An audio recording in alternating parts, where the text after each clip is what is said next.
Hey guys, sorry for the delay between videos. I've been sick with COVID, but today we will be making a return to support specifics. Today to talk about how to avoid ganks. We will be talking about specific windows to ward, which windows to respect ganks, how to use wave management and vision in general to not get ganked, and how to deal with being weak side and strong side for ganks. So without further ado, let's jump into it. So let's start with the specific windows to ward. I'm going to come right out and say it, that it is after the second wave that you want to ward if you assess that there is gank threat. And so you'll have to think about whether their jungle and their bot lane has gank threat on you. If they have a low threat early jungle that just wants to full clear, these could be champs like Shyvana, Kayn, Karthus, Diana, Yi, Eve, Nocturne, etc., who just want to farm up. They don't have much kill threat early, they just want to get level 6 and use their fast clear speeds. Then we don't have to respect this gank window as much as if there is a high early threat jungler who wants to gank early. I'm not going to list them all, but champions like Shaco, Jarvan, Zin, Volley, Rek'Sai, Elise, etc. You also want to take into account the enemy bot lane you're versing. Do they have setup? Are they playing an engager? Do they have a lot of all-in threat? And if they do, then maybe we do have to respect this gank window, even if the enemy jungler doesn't have much CC or damage at the start. So, taking into account the enemy bot lane and the enemy jungle, if they have threat, you want to ward after the second wave if you're getting prio. Okay, so we're going to pretend that this is the first wave, and then here comes the second wave, and we're just going to shove in the first two waves, and then after the second wave and before the third wave, we're going to dip into fog and then ward somewhere. We're either going to ward here, or we're going to spend a little bit more time and maybe ward up here, and that will cover any gank opportunity early on that the jungler can do. This applies to both sides. If we were red side, we would shove the first two waves, we would dip into fog, and we'd get a ward right around here. Or we can try to get a ward over here if we don't think they can gank from this direction. And so I briefly want to talk about why this warding after the second wave is so important. Is because if you wait until after the third wave, then you can get 3 camped by the enemy jungler. So let's just pretend that we're red side, okay? So we're red side, and we shove the first two waves and we don't ward and we hang around in lane, and then the third wave is here, then we could get 3 camp ganks by the enemy jungler. Let's say, it doesn't matter where the jungler started. Let's say the jungler started on red, okay? He does these 3 red side camps and then he can gank at level 3. If he started top side, he can do blue, gromp, red, and then gank at level 3. And so warding after the second wave is the only reliable window that you're going to get to ward for the gank and to have some vision while your wave isn't in a really bad situation.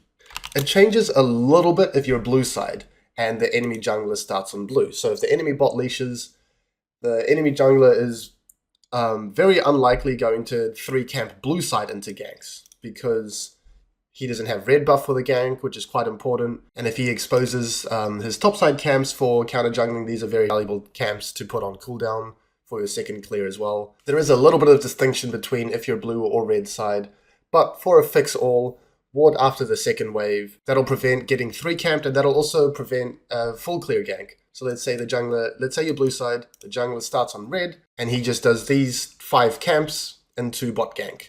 Then the ward that you would have placed after the second wave will still be up and will still spot out the gank.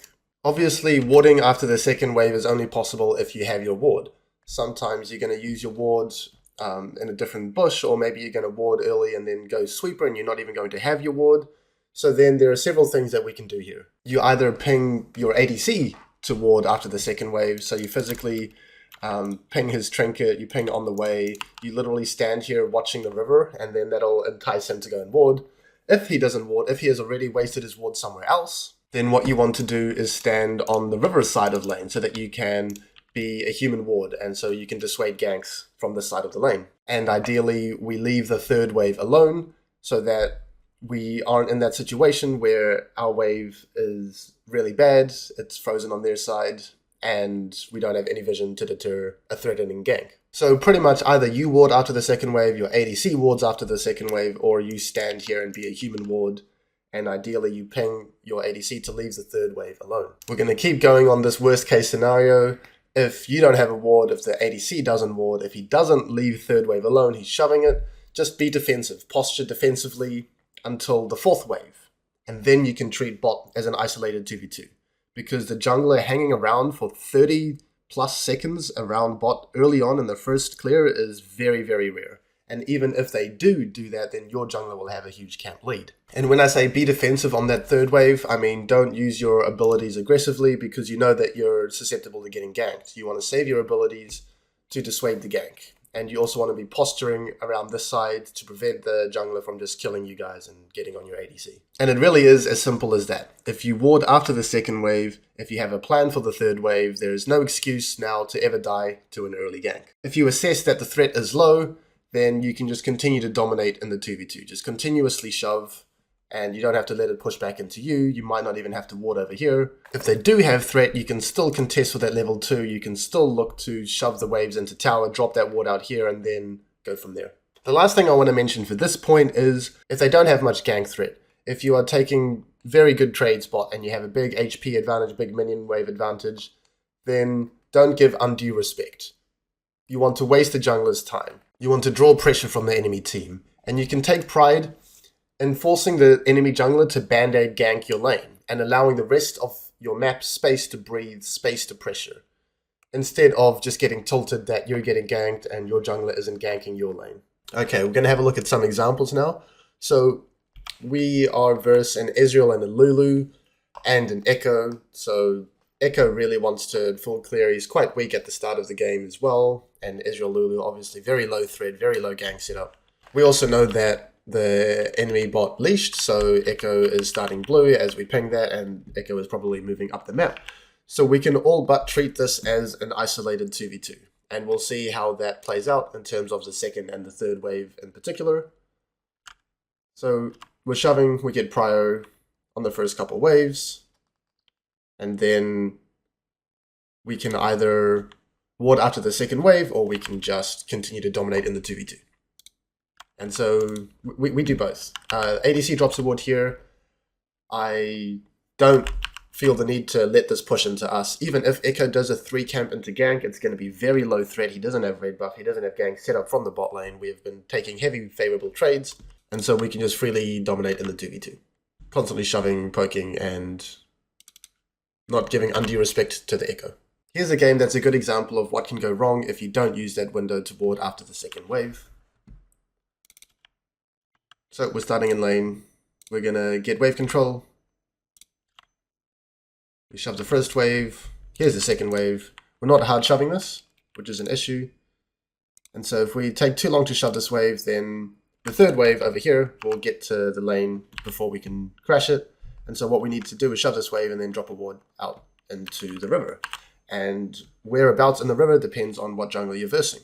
If you're versing a jungler that has mobility, that can jump over this wall, then you don't want to ward in the tri-bush because they can just gang through here. If you verse special cases like Kayn or like Talon, who can really gang from over walls and things like that, then you want to drop a ward in this bush. So if you drop a ward in here, we can spot a Talon jumping over here, we can spot a Talon jumping over here, anything like that. And so we don't crash the second wave, we don't use a ward. And so what I should have been doing is standing here, facing the river, pinging her trinket, and pinging the location. So we don't ward, we don't crash the second wave, and this is the classic gang timer for junglers. As you can see, Talon has done 3 camps, and this is the third wave.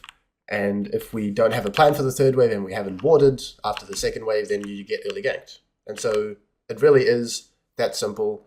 Have a plan for the third wave, ward after second wave, assess gank threat, and you'll be good.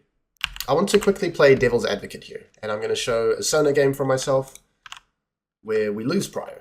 And this whole thing about warding after second wave and then having a plan for third wave, this is when you're controlling the lane, when you're getting prio. Sometimes that's not going to happen. And in those situations, you don't need to worry about warding after that second wave. So we're losing prio. We can invest our wards into bot lane bushes just to try to get a foothold in the 2v2 because we can't get ganked because they're shoving us in. And so what we want to look to do instead is just stay healthy and try to keep the wave out over here. We'll talk more about wave management in a second, but I just wanted to make that clarification. You're getting shoved in, you don't need to worry about getting ganked. So we talked about the first window to ward, and which coincides with the first window to respect the gank around the third wave. We're going to move on to the next one here, which is respecting the second clear gank window. So the second clear gank window is when the enemy jungle gets leashed by the bot lane, clears away towards topside, does X, either gangs or does scuttle or just bases, and then moves bot for the respawning of his bot side camps. And that is the window that you need to respect. So we're just going to have a look at it quickly, and then we'll talk more in detail about why it's important. So just pay attention to what the jungler is doing here. He got leashed blue side. I'm just going to speed this up really fast. He's going to be clearing up towards top side, and then he's going to do X. Clears top side. Takes all his camps, and then either ganks top or bases. He decides to spend a window to gank top. And then he's going to spend a little bit more time to just do whatever he wants. And then he's going to base, and it's around this window as a bot laner that you need to respect the gank from the enemy jungle. The respawning of the blue side, of the bot side camps. This is most frequently going to be the 4 minutes 30 to the 5 minutes mark. That's when the bot camps respawn. And so, from the jungler's perspective, he is pathing out of base, and his bot side camps are up. And so, he has two options. He can either do his bot side camps and then gank, or he can just gank and then do his camps and then move back towards top side. And so, this is why it's a bigger window, from the 4 minutes 30 to the 5 minutes. It depends on that decision that he makes. And so here, I am blatantly disrespecting this window. I am portaling in. I'm using all of my cooldowns, and this is just a perfect window for his second clear gank. And we get rightfully punished. I have to flash, and my ADC dies. And so if I was thinking about this in advance, then this would have been avoided. Okay, so I want to talk about why these two things should be the main things that you think about. Warding after second wave and respecting the second clear gank window. So let's just run through some possibilities. You get 3 camp ganked from red side. Second wave ward solves it. You get 3 camp ganked from this side of the map. Second wave ward solves it. You get full cleared down and ganked. Second wave ward solves it. You get cleared away from. They do something. They base. They come back bot. This window solves it. Let's say they full clear down from top side. They do something, they fail, they base, and then they go back top, and then they start full clearing down again. That is going to be very late in the game, and you should have used a window of your jungler's proximity to fix the wave state, and then to avoid the gank. So typically by the 5 minute mark, you should have found a good window to base and to have crashed a wave for a good wave state. There is practically never a situation where both junglers full clear down at the same time and then base and then both full clear down. There's always going to be a window for you in the first 5 minutes of the game where your jungler is bot side and you can use their proximity to crash a wave and to base safely. I don't want to go into depth too much about exactly why, but junglers, if they both full clear on the same side, then they're both contesting scuttle and someone's always going to come out ahead. And it's also important to note that if you are a full clearing jungler, that doing your red side camps is more important than doing your blue side camps because they give more gold and more experience. So if you are in a game with 2 full clearing junglers, they will typically both get leashed by bot and will be clearing towards opposite sides. So let's just picture that one more time. You have a full clearing jungler. He's pathing up. They have a full clearing jungler. They're pathing down. You ward after second wave. You respect that. He bases and then he starts to come back here. Meanwhile, your jungler has done this. Ganks top, does top scuttle, whatever, bases, then comes back bot. And then when he is back bot, you use his proximity while your jungler's bot, their jungler's top, to crash a wave. And so without overcomplicating the matter too much, ward after the second wave and respect the 4 minutes 30 to 5 minutes mark of the second clear gank. And then otherwise, you should be good to go. Okay, the next way to avoid getting ganked is to manage waves and ward camps. Let's start with managing waves. So wave management, it goes a long way. If you lose track of enemy jungler, if other things are happening, if you're taking a while to adapt to the second wave wards or to the 4 minutes 30 to 5 minutes window, you just want to play for a good wave state. You want to freeze waves on your side of the lane. So if a wave is frozen over here, then you can't get ganked because you're so safe by your tower. And if you have a stacking wave that's pushing away from you, then you want to look for an opportunity to crash that wave before the enemy jungler can use their window to gank. And oftentimes, what I see in my coaching is that my student will have a stacking wave that's pushing away from them, and the jungler is around on their side of the map, and then it's just a lose-lose. Either you walk up, you try to crash a wave, and you die to the gank, or you respect the gank, and then you lose minions to the freeze. And so the main solution is using your jungler's proximity.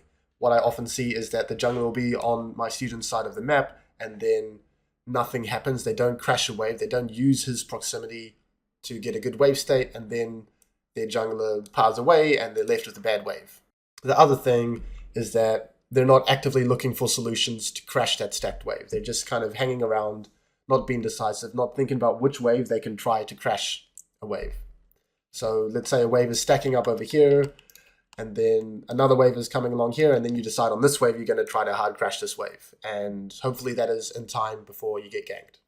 Okay, moving on to warding camps. So this should be an obvious way to track what the enemy jungler is doing and therefore to avoid getting ganked. When you have windows of prior, you've shoved out a wave and you have some time to move into the river, finding a ward on the enemy bot side camps. So if you're blue side, you shove, you move over here, and you drop a ward over here to track the Gromp.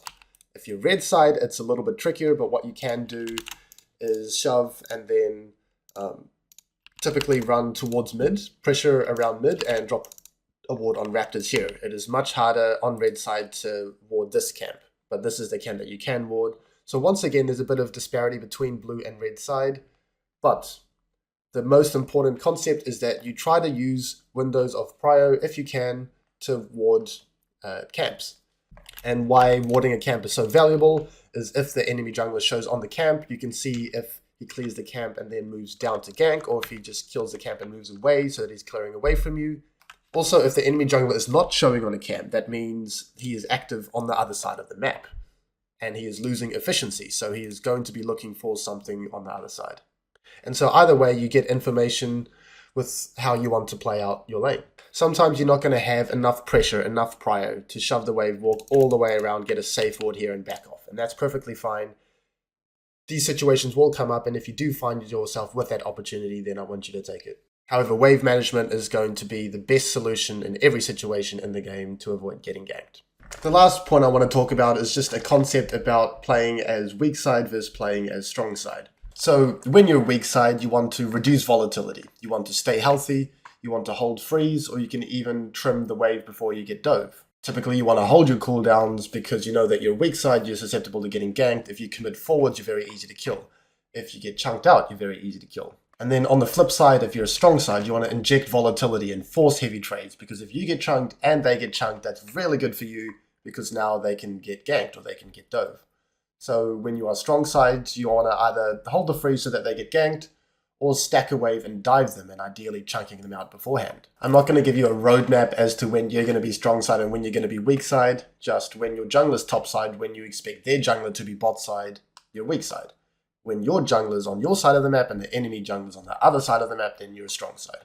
Thanks for watching, everyone, and sorry for sounding a bit low energy and sick, but I hope you can avoid more ganks in your games. And please consider liking and subscribing, but only if you enjoyed the content. Also, I'd love for you to join my growing support Discord community called School of Support. And if you're interested in individual coaching or in SOS coaching sessions, the links are going to be in the description below. As always, thanks again and goodbye.